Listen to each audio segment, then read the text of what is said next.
Hey everybody, welcome to the channel. Here is something we are going to get back into. This is called A Planet of Mine. For those of you that weren't really familiar with it, I had a small series that kind of went on for a good couple episodes, and this is going to use the same playlist, which you'll find those further ahead. So the fun fact about this one, this was by far one of the most successful series I think I've had so far, as far as just the number of people who have viewed one single video. And Planet of Mine episode number 1 actually got almost 1,000 views to date, and it still seems to be getting hits. So I figured, you know what, I'm going to go ahead and follow through with the suggestion that had been put on the channel a while back of I should start doing some strategy stuff. Now, by no means am I a master strategist. I am not a master of this stuff. I can't even speak English half the time, right?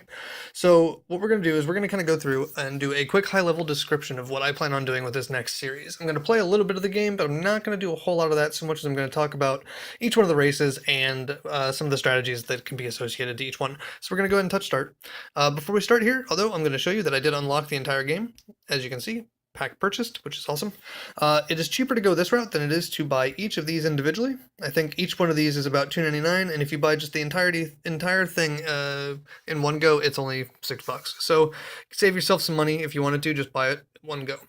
With that, what you're going to get, though, you're going to click on New Game. You have different game modes and challenges. So challenges, you have things like limited space, space exploration, scientific, and these are going to all kind of unlock, I think, just additional experience for, well, at least for the Google Play side, going to be unlocking experience for your actual game account, right? So the game modes, however, whenever you go into game modes, you start with a tutorial, which will make you go through and kind of get a feel for only one planet, no occupants or opponents. The one that I was playing before, as you can see, a high score of 9420. We had 5 planets, one opponent, and that only gives you 300 turns, and that's 300 total revolutions around the planet to get done what you need to get done. You have an infinity world, or an unlimited mode, if you will, 15 planets and 3 opponents. There's one for construction, which is 8 planets, no opponents. What this will let you do is just really build up and see the entirety of what that race is capable of doing. And then there's also one for custom game modes. If you really wanted to build your own, you could. I've not tried this one yet, but that's perfectly fine, right? So you can also mark it for infinite resources, which I think would be kind of cool, but we're just going to go ahead and stick to this.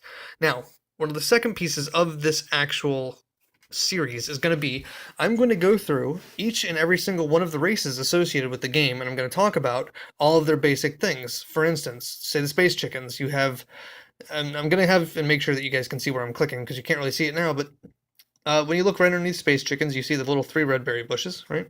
That is their hunger, or what their consumption is. You've got the heart is their health, the triangle is the ascension level, and the clock is their productivity rate, along with whatever they get a bonus from, and any type of research that they start out with, as well as the starting loadout. We're going to talk about that. And one real quick pro tip that I want to show you guys before we get into anything else, and before I actually just quickly end the video, the planet that's rotating at the very bottom of the screen right here, that I'm now moving with my finger, is actually going to be the planet that you're going to spawn on. So you can get a preview of what that planet is going to be. I know for a fact that there's some dung, there's some mountains, some red berry bushes, whatever that is. I think that's a crashed satellite. There's been some updates since I last played, but we'll go into some of that as well.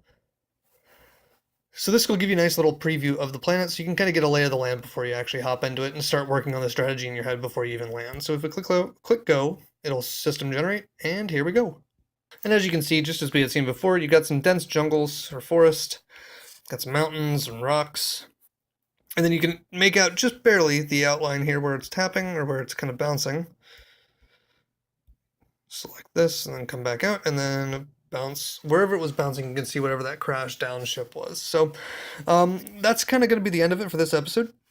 Next time we're going to go through and start going through each one of the races at a high level, and then from there we're going to actually dip into it to where initially we're going to start out with each one of the races, talk about what the strategy should be, where you should start focusing on, and things of that nature, okay? So hope everybody's doing really well. Really appreciate you guys taking the time, and we will talk to you guys later. See you, everybody. Bye.